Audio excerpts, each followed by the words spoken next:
Guys, today we're chatting about the Sony A7R V that's about to be dropped. We're going to talk about the specs and just chat about it a little bit to see if it makes sense for a lot of people. Some of the stuff that's coming out about this camera is a little bit questionable for me, and yeah, let me know what you think about it down in the comments for sure.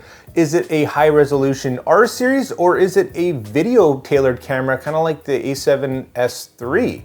Well, let's find out. First, it's going to have an upgraded 61 megapixel sensor that's going to be better at low light and better image quality using a better, faster processor than its predecessor.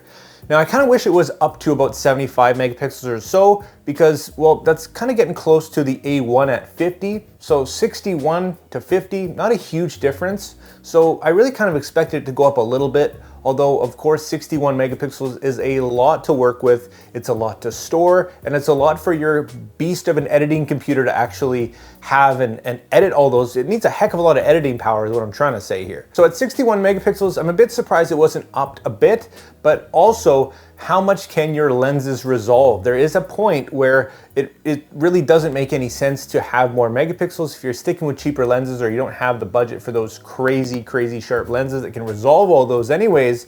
Well, what's the point, right?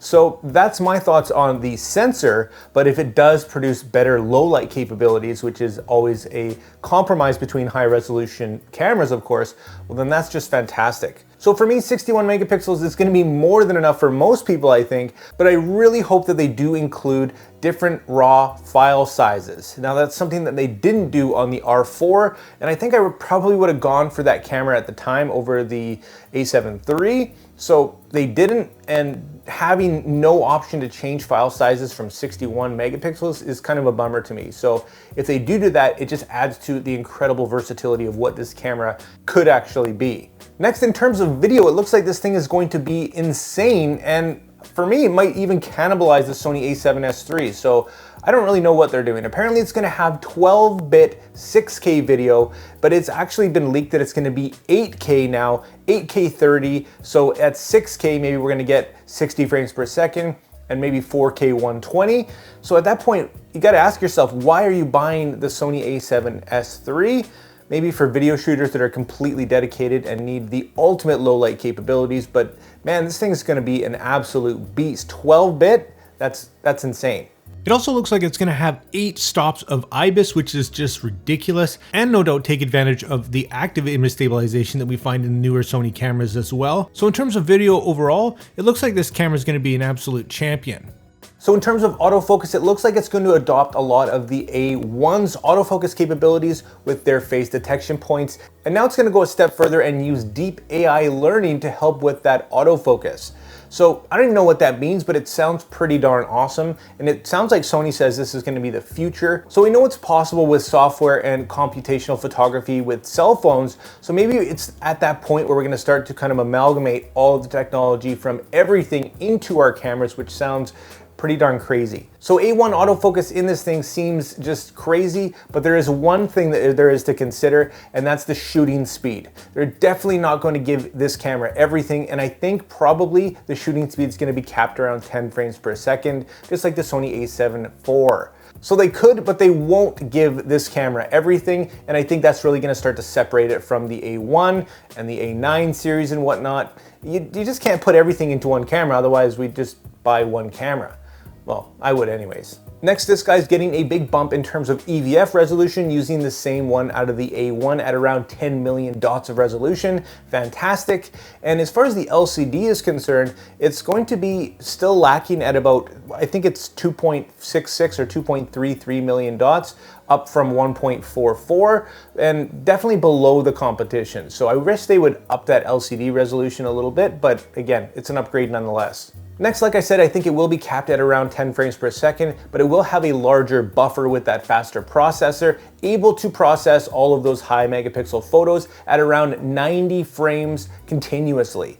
So it will utilize, it looks like, the CF Express Type A, and that is a ton of photos. At 10 frames per second, that's not too bad. Of course, for nature and stuff, that might not cut it if you're a professional. You're gonna go still to the A9, A9 II, or A1, but for portraits, for the studio, I think it's gonna be just fine, and a fantastic, huge buffer. In terms of the body, it looks like it's going to be kind of a mix between the A7S III. It's going to have the same heatsink and kind of like the A7 IV, and just a really good weather sealed body, ergonomically great, and it looks like it will have a flip screen for, yeah, all of those awesome video specs.